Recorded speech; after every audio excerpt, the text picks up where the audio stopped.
پس بے شک اللہ اس کو جاننے والا ہے۔ سورہ النساء کی آیت نمبر 127 آپ حضرات کے سامنے پڑھی اور ترجمہ کیا ہے۔ اس سورت کے شروع میں بھی اللہ تبارک و تعالی نے کمزور طبقے، عورتوں کے بارے میں، یتیموں کے بارے میں، کمزور طبقے کے بارے میں حقوق بیان فرمائے تھے، اور میں نے وہاں عرض کیا تھا کہ اللہ تبارک و تعالی اور اللہ تبارک و تعالی کا دین یہ کمزوروں کے ساتھی ہیں۔ کمزوروں کے حقوق کا تحفظ، کمزوروں کے حقوق کی پاسبانی، نگہبانی، کمزوروں کے حقوق کو بیان کرنا، یہ شریعت محمدیہ کا ترہ امتیاز ہے۔ اس لیے اللہ تبارک و تعالی کمزوروں کے بارے میں بار بار قرآن مجید کے اندر تاکید فرماتے ہیں کہ ان کے حقوق میں کمی کوتاہی نہ کی جائے، عورتیں ہوں اور بالخصوص یتیم ہوں۔ تو پھر ان کے ساتھ اس معاشرے میں جو عرب کا اس وقت کا معاشرہ تھا، ہر لحاظ سے ظلم کیا جاتا تھا، ان کے حقوق مارے جاتے تھے، چونکہ متولی بھی ان کے وہی ہوتے تھے، ان کے مال کا دیکھ بھال بھی انہوں نے کرنا ہے، ان کے اپنی شادی بیاہ کے معاملات بھی انہی کے حوالے ہیں، تو پھر وہ دونوں لحاظ سے ان کے ساتھ ظلم کرتے۔ اگر عورت حسن و جمال والی بھی ہے، مال والی بھی ہے، اب وہ چاہتے تھے کہ یہ ہمارے نکاح میں رہے تاکہ نہ عورت کسی اور جگہ پر جائے اور نہ مال کسی اور جگہ پر جائے۔ اور اگر عورت حسن و جمال والی نہیں ہے لیکن مال والی ہے تو پھر ان سے نکاح کرنا تو وہ پسند نہیں کرتے تھے، لیکن اس کے مال کو بھی جانے دینا یہ بھی ان کو پسند نہیں تھا۔ پھر وہ مختلف ہیلوں بہانوں سے ان کے مال کو اپنے قبضے میں رکھنے کے لیے ان کی ازدواجی زندگی کو بھی ان کے لیے عذاب بنا دیتے تھے، اور جن سے خود نکاح کرتے چونکہ ان کا پیچھے پرسان حال کوئی والی متولی اور کوئی وارث نہ ہوتا تھا، تو ان کے بھی جو شریعت کے حقوق کے مقررہ ہیں وہ ادا نہیں کرتے تھے۔ ایسے ہی معاشرے کے اندر اگر یتیم لڑکے ہوتے، عرب کے معاشرے میں یہ بات ایک مشہور تھی اسلام سے پہلے کہ وراثت کا حقدار صرف مرد ہے، اور مردوں میں سے بھی بالغ ہے۔ کوئی بندہ فوت ہو گیا، اس کے چھوٹے بچے ہیں نابالغ، ان کو وراثت کا حقدار نہیں سمجھتے تھے۔ وہ سمجھتے تھے وراثت کا حقدار وہ ہے جو میدان جنگ میں لڑ سکے، دشمن کا مقابلہ کر سکے۔ عورتیں بھی چونکہ یہ کام نہیں کر سکتی اور نابالغ بچے بھی نہیں کر سکتے، لہٰذا یہ دونوں عورتیں مطلقاً چاہے وہ بالغ ہوں یا نابالغ ہوں، اور مرد بچے جب تک نابالغ ہیں وہ وراثت کے حقدار نہیں ہیں۔ کوئی بھی مرا ہے تو اس کا وارث وہی بنے گا جو بالغ ہے۔ اگر اس کی اولاد میں کوئی بالغ نہیں ہے تو چچا زاد، بھائی، فلاں فلاں وہ وارث بن جائیں گے، سارا مال وہ بٹور لیں گے، قبضہ کر لیں گے، اس کے اپنی اولاد کو کچھ نہیں ملے گا۔ تو اسلام نے آ کر کے ان کے ان حقوق کا تحفظ کیا ہے۔ تو فرمایا وَيَسْتَفْتُونَكَ فِي النِّسَاءِ، اور آپ سے فتویٰ پوچھتے ہیں، آپ سے اجازت و رخصت چاہتے ہیں، فی النساء، عورتوں کے بارے میں کہ ہم ان یتیم عورتوں سے نکاح کریں۔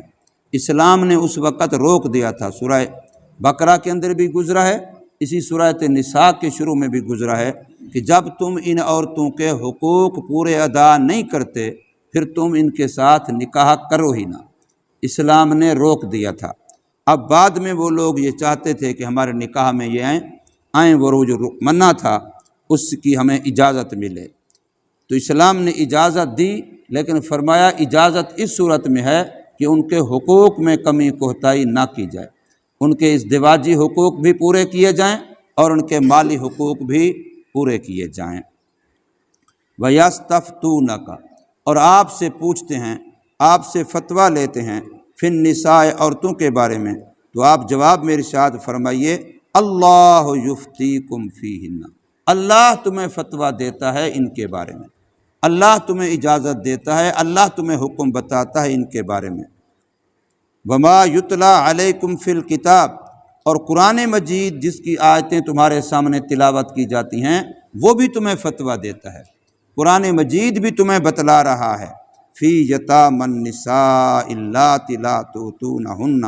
ان یتیم عورتوں کے بارے میں جو نہیں دیتے تم ان کو، ما کتب لہن، جو اللہ نے ان کے لیے حقوق مقرر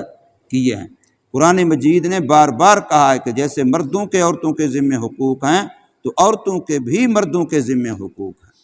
دونوں ایک دوسرے کے حق ادا کریں گے تو پھر معاشرے میں بھی انصاف رہے گا، گھر میں بھی انصاف رہے گا۔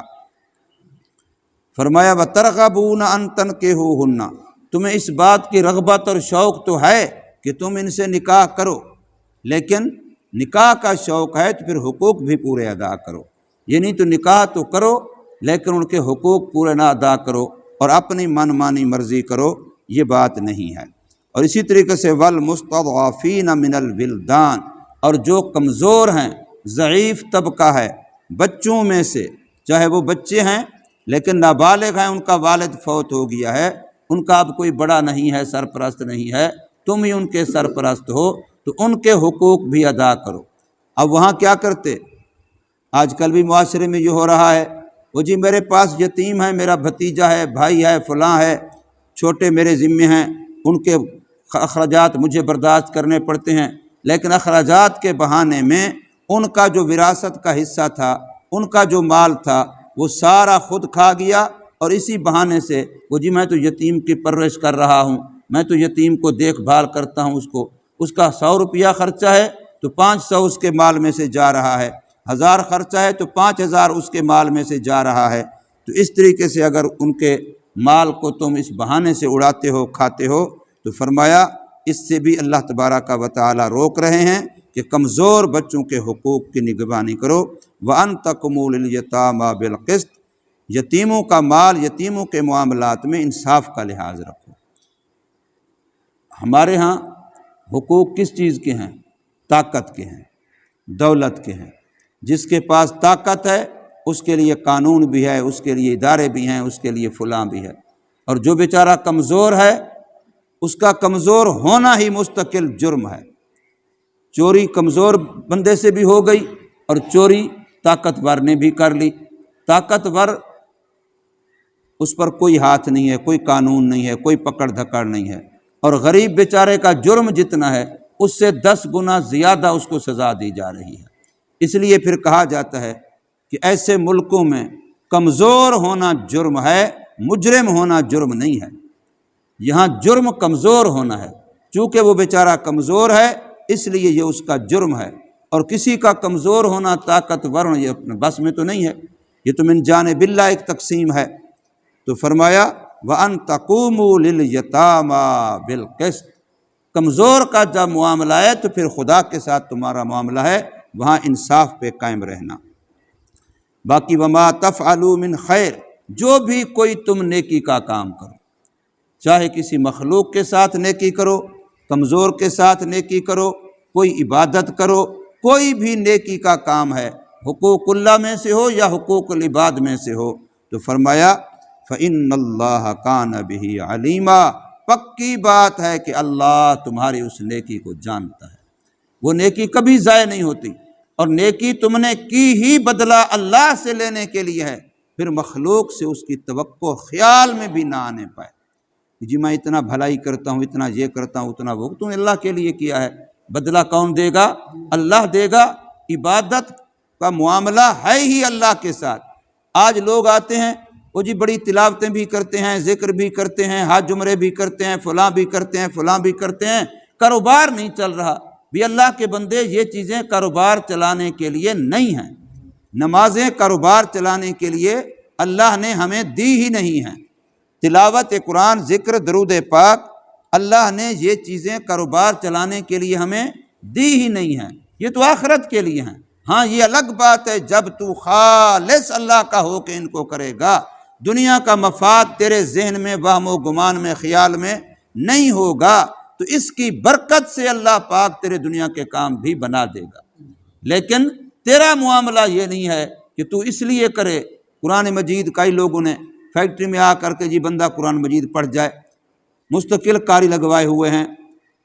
برکت کے لیے لگواؤ کہ اللہ کے قرآن کی برکت ہو۔ اگر کاروبار چلانا مقصد ہوا تو یاد رکھو قرآن کو اللہ نے اس مقصد کے لیے بھیجا ہی نہیں ہے، قرآن تو ہماری آخرت بنانے کے لیے آیا ہے، قرآن تو ہمیں دستور زندگی، منشور زندگی، نظام زندگی دینے کے لیے آیا ہے۔ تو اس لیے فرمایا تم کوئی بھی نیکی کرتے ہو اللہ تبارک و تعالی اس کو خوب جانتا ہے۔ اور اگر اللہ تبارک و تعالی نے معاشرتی زندگی جو ہماری ہے، آپس کی رہن سہن کی، اس کے بارے میں فرمایا وَإِنِ امْرَأَةٌ خَافَتْ مِن بَعْلِهَا، اگر کوئی عورت اپنے خاوند کے بارے میں یہ اندیشہ اور ڈر رکھتی ہے کہ یہ میرے حقوق پورے ادا نہیں کر رہا اور آئندہ نہیں کرے گا، نشوزن نافرمانی کا، کہ یہ میرے حقوق پورے ادا نہیں کر رہا یا آئندہ بھی نہیں کرے گا، اور اس کو اس بات کا ڈر ہے یہ میرے سے اعراض کرے گا، میرے سے دور بھاگے گا اور میرے حقوق ادا نہیں کرے گا، تو فرمایا وَإِنِ امْرَأَةٌ خَافَتْ مِن بَعْلِهَا، اگر کوئی عورت خوف، اندیشہ، ڈر محسوس کرتی ہے اپنے خاوند کے بارے میں، نشوزن اس سے لڑنے جھگڑنے کا، او اعراضاً یا یہ کہ اب اس کا میرے سے جی بھر چکا، ب یہ میری طرف توجہ نہیں کرے گا، کسی اور طرف دوسری شادی فلاں اس کا خیال ہے، تو اب یہ عورت فلا جناح علیہما، بس نہیں کوئی گناہ ان دونوں میاں بیوی پر، ان یصلحا بینہما صلحا، یہ کہ وہ آپس میں ایک دوسرے مصالحت کر لیں۔ عورت کہے کہ چلو میں اپنے کچھ حقوق چھوڑ دیتی ہوں، جو میرے حقوق تیرے ذمے بنتے تھے ان میں سے میں کچھ قربان کر دیتی ہوں، لیکن یہ جو تیرا میرے ساتھ نشوز جھگڑے کا، لڑائی کا معاملہ ہے، یا اعراض کر کے منہ موڑ کے جی بھر کے کسی اور کی طرف متوجہ ہونے کا معاملہ ہے، یہ تو چھوڑ دے، تو شریعت میں یہ جائز ہے۔ وَالصُّلْحُ خیر، اور صلح کے اندر ہمیشہ خیر ہی خیر ہے۔ اشارہ کر دیا قرآن نے کہ کبھی بھی دو جھگڑا کرنے والوں میں، دو مخالفین میں، دو منازعت کرنے والوں میں صلح تب ہوگی جب ہر ایک ان میں سے اپنا حق چھوڑنے پر آمادہ ہو۔ اگر ہر ایک کہے کہ میں تو اپنی بات پہ ڈٹا رہوں گا، تو پھر کبھی بھی صلح نہیں ہوگی۔ اس لیے یہاں میاں بیوی کی مثال دی ہے کہ ان کے درمیان بھی اگر ناچاکی کی صورت بن جائے، ایک تو یہ اشارہ کر دیا کہ اگر ناچاکی محسوس ہو تو اپنا معاملہ دونوں خود ہی گھر میں نمٹا لو، تیسرے تک بات جانے ہی نہ دو۔ وہ الگ بات اور آیت میں آتی ہے کہ حکم من اہلہ و حکم من اہلہا، کہ مرد کی طرف سے ایک فیصل، عورت کی طرف سے ایک فیصل، وہ تب ہے جب دونوں کی بات آپس میں ایک دوسرے کے قابو میں نہ رہے، ورنہ پہلا حکم یہی ہے کہ دو کا معاملہ ہے تو دو تک ہی رہے، تیسرے تک پتہ اپنے ماں باپ تک، اپنے بہن بھائیوں تک بھی نہ جانے دو۔ گھر کا معاملہ دو میاں بیوی کا ہے، اس کو گھر کے اندر یوں آپس میں نمٹا لو، ایک دوسرے کے لیے قربانی دے دو۔ اگر خاوند کی طرف سے مسئلہ ہے تو وہ اپنے حقوق کی قربانی دے دے، عورت کی طرف سے مسئلہ ہے وہ اپنے حقوق کی قربانی دے دے۔ جب دونوں حقوق کی قربانی دینے کو تیار ہوں گے تو پھر صلح آسان ہوگی۔ تو فرمایا وَالصُّلْحُ خیر۔ اب یہ قرآن مجید کے اندر مطلق اللہ نے اعلان کر دیا، کبھی بھی کوئی صلح ہو، صلح کے اندر خیر ہی خیر ہے، خیر ہی خیر ہے۔ حتیٰ کہ حدیثیں ہم پڑھتے ہیں کہ اگر کوئی بندہ اپنا حق چھوڑ کر کے، حق پر ہوتے ہوئے پھر بھی دب کر کے صلح کرتا ہے تو اللہ کی مدد، نصرت اس کے ساتھ ہو جاتی ہے۔ تو فرمایا وَأُحْضِرَتِ الْأَنفُسُ الشُّحَّ، باقی صلح کے وقت یہ پکی بات ہے کہ بخل آ کر کے بندے کے دل کے سامنے کھڑا ہو جاتا ہے، عقل کے سامنے، اچھا تو نے یوں صلح کی، تیرا تو یہ نقصان ہو جائے گی، تیرا تو یہ نقصان ہو جائے گا، تیرا تو یہ ہو جائے گا۔ یہ قرآن مجید کہہ رہا ہے وَأُحْضِرَتِ الْأَنفُسُ الشُّحَّ، انسان کے دل کے سامنے آ کر کے بخل کھڑا ہو جاتا ہے، کنجوسی کھڑی ہو جاتی ہے۔ اگر تو نے اس سے صلح کی، تیرا تو یہ نقصان ہو جائے گا، تجھے یہ قربانی دینی پڑے گی، تیرا یہ مالی مسئلہ بنے گا، تیرا یہ عزت وقار کا مسئلہ بنے گا، تیرا یہ معاملہ ہوگا، تو اس وقت قربانی دینی پڑتی ہے کہ یہ جو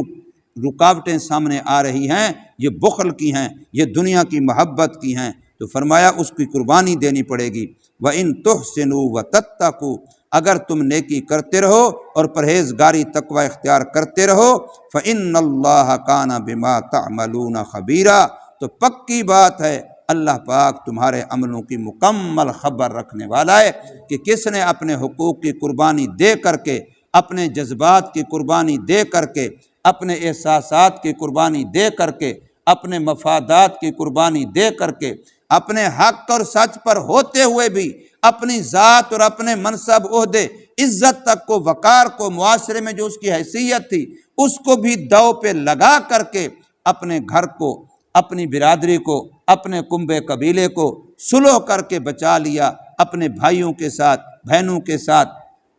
صلح کر کے ساری قربانی دے کے یہ کیا، تو اللہ جانتا ہے، اللہ کو تمہارے اس عمل کی مکمل خبر ہے، اور اللہ پاک اس پر ضرور تمہیں عطا فرمائے گا، یہ چیز ضائع نہیں ہوگی۔ اللہ تبارک و تعالی ہمیں سمجھ نصیب فرمائے، عمل کی توفیق دے۔